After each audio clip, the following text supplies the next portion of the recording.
Bismillahirrahmanirrahim. Assalamualaikum warahmatullahi wabarakatuh. Alhamdulillah, segala puji hanya milik Allah Subhanahu wa taala. Alladzi anzala as-sakinata fi qulubil mu'minin, yang telah menurunkan ketenangan di dalam jiwa-jiwa seorang muslim. Alladzi anzalal Qur'an wa 'allamah, dan Allah lah yang telah menurunkan Al-Qur'an dan mengutus Rasulullah sallallahu alaihi wasallam sekaligus untuk mengajarkannya.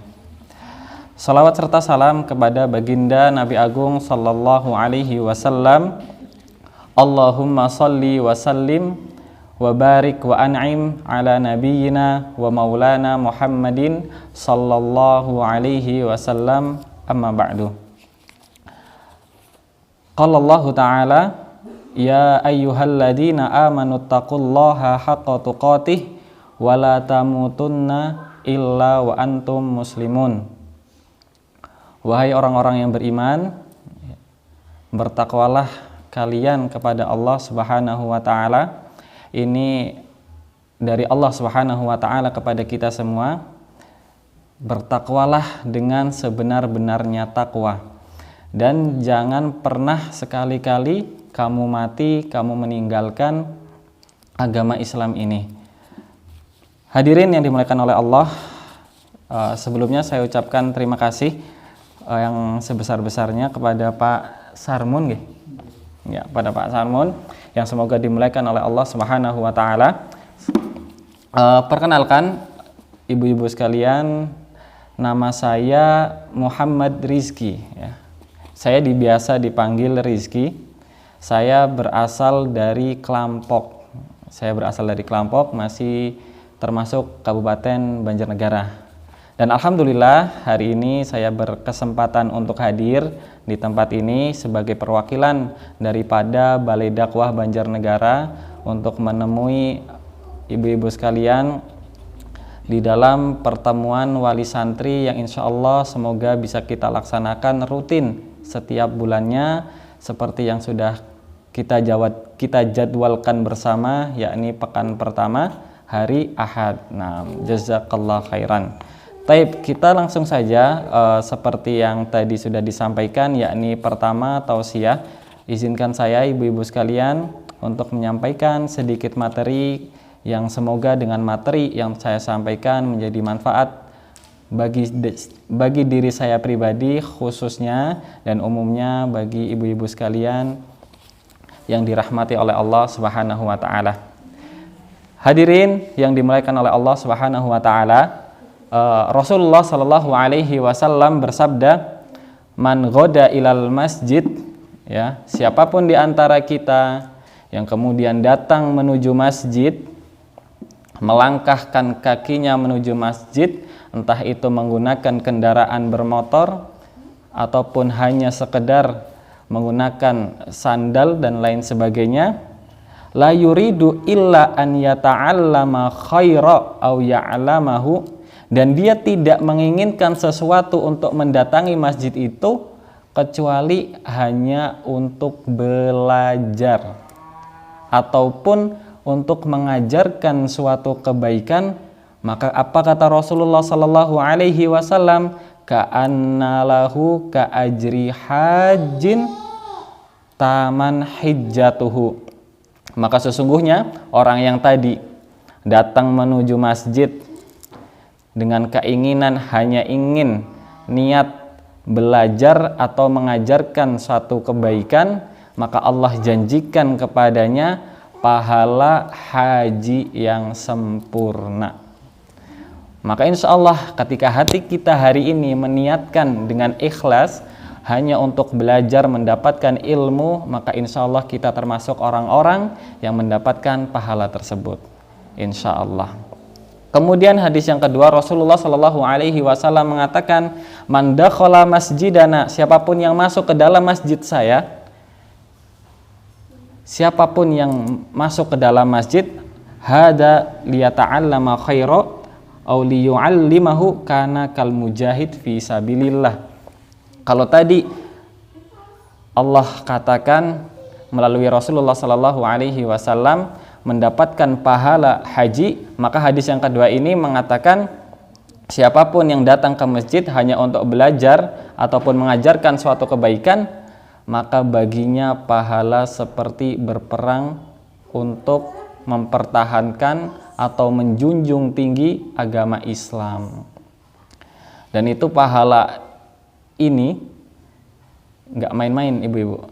Ketika kita mendapatkan pahala ini, maka kita akan mendapatkan surga yang Allah janjikan. Dan kita akan dihapus semua dosa-dosa yang mungkin pernah kita lakukan. Kemudian sahabat yang mulia Abu Hurairah juga mengatakan, Abu Hurairah ini adalah sahabat dari Rasulullah Shallallahu Alaihi Wasallam. Beliau adalah termasuk dari periwayat hadis yang terbanyak daripada sahabat-sahabat yang lain, ya. Top ranking number 1. Orang yang terbanyak di dalam meriwayatkan hadis Rasulullah Shallallahu Alaihi Wasallam namanya Abu Hurairah, ya. Berapa hadis yang kemudian dihafalnya atau diriwayatkan oleh Abu Hurairah? Jumlahnya adalah sekitar 4.374 hadis, yang menjadikan beliau menjadi puncak tertinggi, ranking 1 di dalam jumlah periwayatan hadis Nabi Shallallahu Alaihi Wasallam. Beliau mengatakan, li'an ajlisa sa'atan fa'afaqqahu fi dini, saya lebih menyukai duduk 1 jam untuk memahami agama Islam, ilayya min an uhyi lailatan ila sobah, daripada saya beribadah tanpa henti. Misalkan kita sholat dari malam sampai pagi, maka sesungguhnya Abu Hurairah lebih mencintai belajar 1 jam daripada sholat dari 1 malam suntuk. Jadi seperti itu, hadirin yang dimuliakan oleh Allah, keutamaan-keutamaan ketika kita mau datang ke dalam masjid atau ke masjid hanya meniatkan untuk belajar atau mengajarkan satu ilmu kebaikan. Alhamdulillah, hadirin yang dimuliakan oleh Allah, hari ini saya membawa cuplikan daripada kitab Riyadhus Shalihin. Kitab ini adalah kitab yang termasuk dari top ranking number 2, Ibu. Jadi kitab ini kitab paling populer, ya. Kitab paling populer daripada kitab-kitab yang lain. Kalau kitab yang pertama apa, Ibu, yang paling populer? Kitab yang pertama itu yang paling populer adalah kitab yang diajarkan di tempat ini, yaitu Al-Quran. Karena seandainya kita mau mencari di setiap musola ataupun masjid, pasti akan didapatkan Al-Quran. Karena memang Al-Quran ini adalah kitab yang paling masyhur, yang tidak akan pernah bisa ada yang mengalahkannya. Kitab ini membahas tentang babul muhafadzah, bab tentang menjaga ataupun memelihara ala ma i'tadahu minal khair, menjaga kebiasaan-kebiasaan baik. Allah Subhanahu wa taala berfirman, innallaha la yughayyiru ma biqaumin, sesungguhnya Allah tidak akan mengubah nasib daripada suatu kaum hatta yughayyiru ma bi anfusihim, kecuali kaum itu mau untuk mengubah dirinya sendiri. Misal, ketika kita haus, maka kita tidak akan pernah merasakan hilangnya itu haus kecuali kita minum. Maka minum itu termasuk keinginan kita untuk merubah diri kita menjadi lebih baik. Memang Allah Subhanahu wa taala sudah mengetahui, bahkan 50.000 tahun sebelum diciptakannya bumi ini, Allah sudah mengetahui dari awal penciptaan bumi ini sampai akhir mau bagaimana kejadiannya, sampai nanti siapapun yang akan masuk neraka dan masuk surga. Allah sudah mengetahui, tapi Allah mengembalikan lagi kepada manusia. Siapapun di antara mereka yang kemudian dia mau mengubah dirinya menjadi lebih baik, maka sesungguhnya dia akan mendapatkan apa yang dia inginkan. Allah Subhanahu wa taala juga berfirman, "Wala takunu kallati taqadat azlaha min ba'di quwwatin ankasa."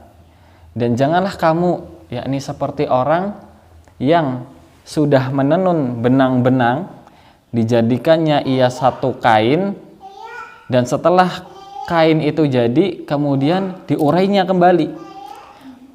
Ya, setelah kain itu jadi diuraikannya itu kembali, menjadikan hal itu sia-sia.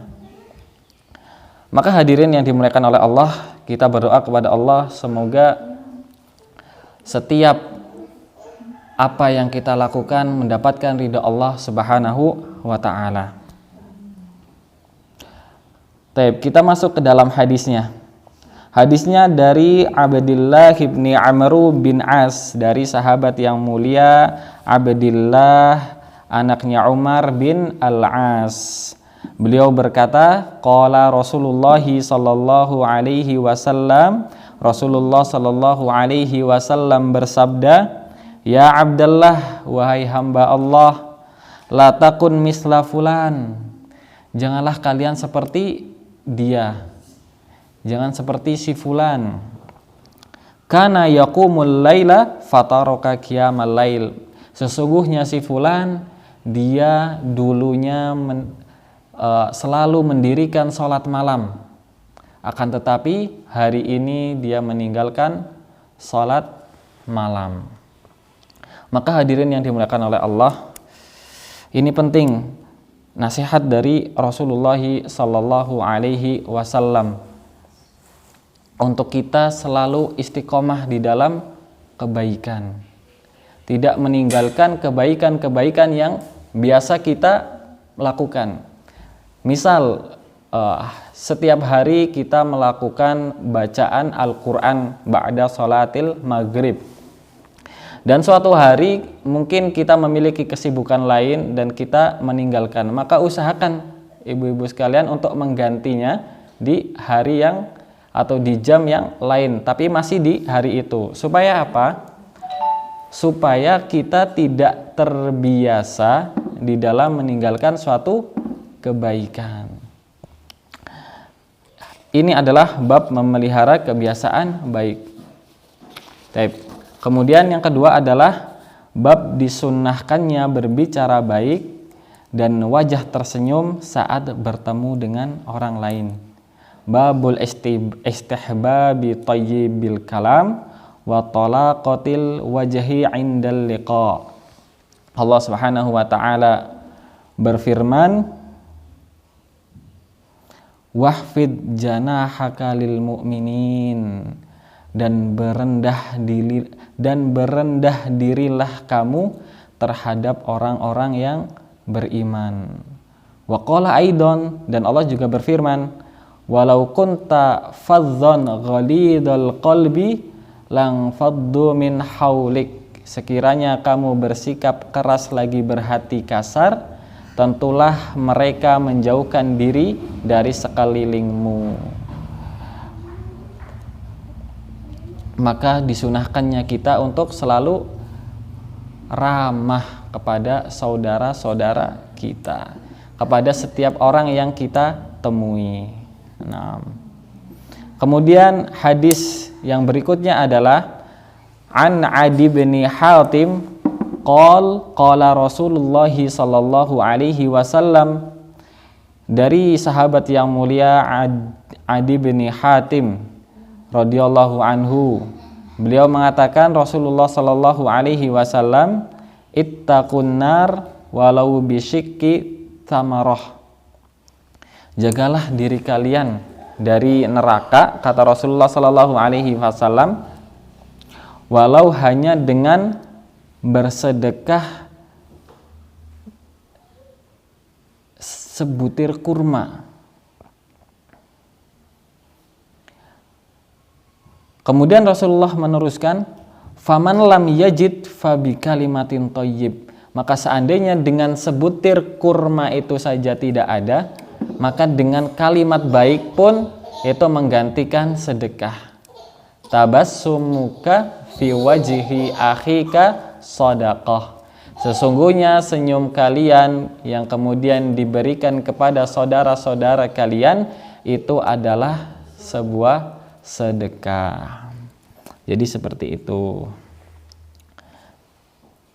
Kemudian yang terakhir, hadirin yang dimuliakan oleh Allah, hadis dari Abi Hurairah. Rasulullah Shallallahu Alaihi Wasallam, bukan dari Abi Hurairah, akan tetapi dari Abi Dzar, sahabat Rasulullah Shallallahu Alaihi Wasallam. Beliau mengatakan, Rasulullah Shallallahu Alaihi Wasallam telah bersabda atau telah berbicara kepada saya, kepada Abi Dzar, la tahqiranna minal ma'rufi syai'an. Janganlah engkau pernah meremehkan kebaikan-kebaikan sedikit pun. Janganlah engkau pernah meremehkan kebaikan apapun sedikit pun, kata Rasulullah. Walau antalqa akhaka biwajhi talqin, walaupun dengan senyum yang diberikan oleh saudaramu kepadamu itu adalah kebaikan yang jangan pernah engkau remehkan dan lupakan. Maka seperti itu hadirin yang dimuliakan oleh Allah, sedikit tausiah yang semoga bisa menambahkan sedikit ilmu dan mendapatkan kita manfaat daripadanya.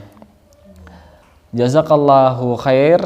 Demikian tausiah singkat dari kami, dan kemudian insyaallah jika Allah memberikan pertolongan dan memberikan izin, kita akan sedikit yakni membahas daripada kegiatan-kegiatan TPQ Al-Qamar 6. Bagaimana nanti evaluasi ataupun masukan-masukan, kami sangat menunggu daripada ibu-ibu sekalian.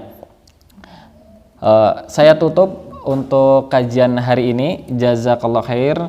Subhanakallahumma wa bihamdika asyhadu an la ilaha illa anta astaghfiruka wa atubu ilaik. Assalamualaikum warahmatullahi taala wabarakatuh.